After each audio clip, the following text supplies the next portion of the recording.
Tom? Yeah. Excuse me. Kind of a layered question here. For you, waiting for Miles to return, I know initially you were saying, 2 weeks at least, that kind of exceeded that time.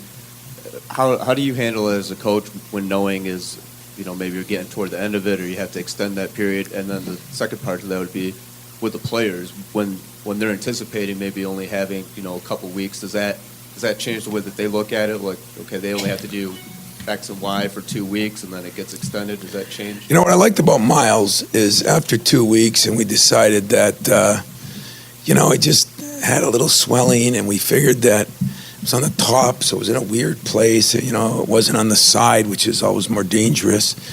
But just keep it in the boot until the swelling goes down. And we kind of did that. And so he knew, but he worked his tail off on that bike. I mean, some of you guys were at some practices where he was, that's a hard thing to do, man. And, I think the players, the neat part is, as I said, boy, we're going to have to worry now. I'm going to put him in early. So that's in front of Kyle and maybe this guy and that guy.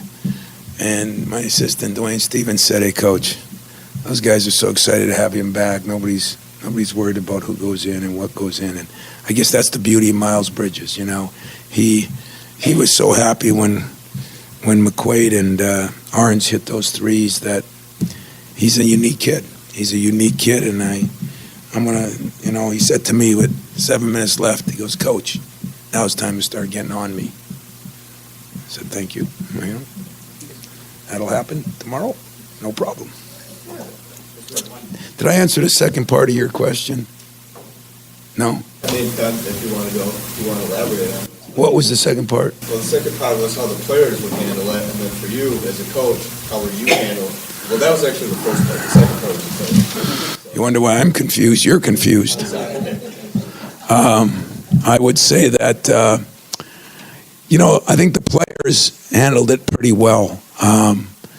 For the coaches, it was a little harder because, I have to make a big decision, Once the doctors and the medical and everything goes like it did with Cleaves, and I kept him out of the Wright State game and we lost. The difference is this year, we got off to a bad start. And so we don't have as much leeway. But in no way on God's green earth was I going to put him back any earlier than I thought or play him any more minutes than I thought. And he'll get a rest tomorrow a little bit. But he really seems to have absolutely zero issues. No soreness, no nothing, which is the way I wanted it before I'd bring him back. The reason we waited an extra 3-4 days of workouts, and we'll see how it goes tomorrow morning. But he played less in this than he practiced. I'm sure at a little different level, but that fool was dunking like that yesterday. I had to tie his feet down a little bit. So I love that about the kid. All he wants to do is help the team and the program win, and easy kid to love, I'll tell you that. So thanks a lot. We'll get better.